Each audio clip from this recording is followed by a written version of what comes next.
Shalom Bapak Ibu Saudara yang terkasih dalam Tuhan Yesus. Selamat malam untuk kita.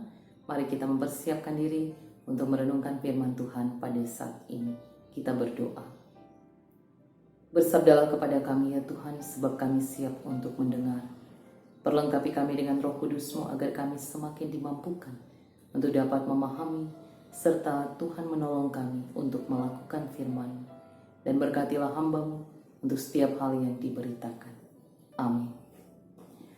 Saudara-saudara yang terkasih dalam Tuhan, tema kita untuk malam hari ini menanti dalam ketaatan. Yohanes kadang disebut sebagai Nabi Perjanjian Lama yang terakhir, sebab ia memperingatkan umat akan penghakiman Allah dan kedatangan orang pilihan Allah atau Mesias. Lukas menuturkan kepada kita melalui bacaan tadi bahwa Yohanes lahir dari pasangan lanjut usia, Elizabeth dan Zakaria. Dengan tubuh yang tidak muda lagi, tentu sulit bagi mereka untuk dapat memiliki anak. Namun, disinilah kita memahami bahwa kehendak Allah adalah sesuatu yang melampaui batas-batas pemikiran manusia. Bahwa benar, kita tidak dapat memahami dan menyelami maksud, rencana, dan kehendak Allah dalam hidup. Namun, kita dapat terus mengimani bahwa Allah berkuasa secara penuh atas kehidupan kita, sehingga sebagai umat pilihannya, kehendaknya selalu membawa kebaikan. Saudara-saudara yang terkasih, sebagai orang pilihan Allah, Yohanes memperingatkan orang-orang agar bersiap sedia menghadapi suatu hal yang baru, yaitu sesuatu yang sedang dikerjakan Allah. Ia menyatakan bahwa menjadi keturunan Abraham tidak begitu saja membuat orang Israel berkenan di mata Allah, sebab mereka juga belum menaati Allah dengan sungguh-sungguh. Karena itu, mereka harus mempersiapkan diri, menyambut kehadiran seorang utusan penuh kuasa yang akan dikirim Allah bagi mereka. Kita dapat lihat dalam Lukas pasal 3 ayat 16. Saudara-saudara yang terkasih, apakah tugas Yohanes ini adalah tugas yang mudah? Sama sekali bukan tugas yang mudah.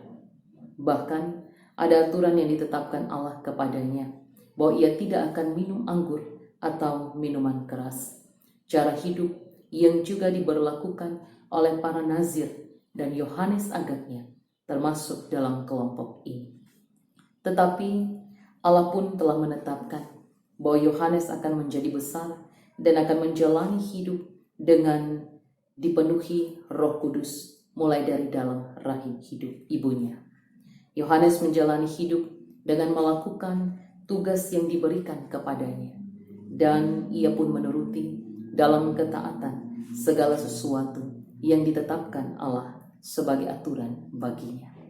Saudara-saudara yang terkasih, 9 Desember 2020 akan menjadi sejarah karena hari ini kita telah memilih pasangan calon gubernur dan wakil gubernur Kalimantan Tengah dan calon bupati dan wakil bupati Kota Waringin Timur. Bagi kita yang telah menggunakan hak pilih, maka kita pun menyerahkan hasilnya kepada Tuhan, supaya biarlah jadi dalam kehendak Tuhan. Tugas kita sebagai umat Tuhan adalah senantiasa mendoakan dan mendukung para pemimpin kita kelak agar mereka mampu untuk melaksanakan tugas yang juga tidak mudah diemban, supaya mereka pun senantiasa dipenuhi Roh Tuhan dalam menjalankan tanggung jawab kepemimpinan dengan didasari rasa takut akan Tuhan.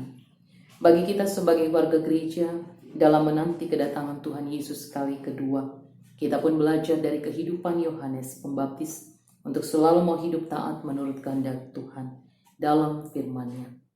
Saudara-saudara yang terkasih, selamat menghayati Adventus kedua. Teruslah mempersiapkan diri dan keluarga dengan lebih baik lagi untuk tetap menanti dalam ketaatan. Tuhan Yesus memberkati. Amin. Mari kita berdoa. Terima kasih ya Tuhan untuk segala sesuatu yang Kau nyatakan. Biarlah kebenaran firman memampukan kami agar kami boleh tetap hidup menanti dalam ketaatan. Dan dengan pertolongan Tuhanlah kami dapat mewujudkannya. Di dalam dan oleh kuasa Tuhan Yesus Kristus kami berdoa. Amin.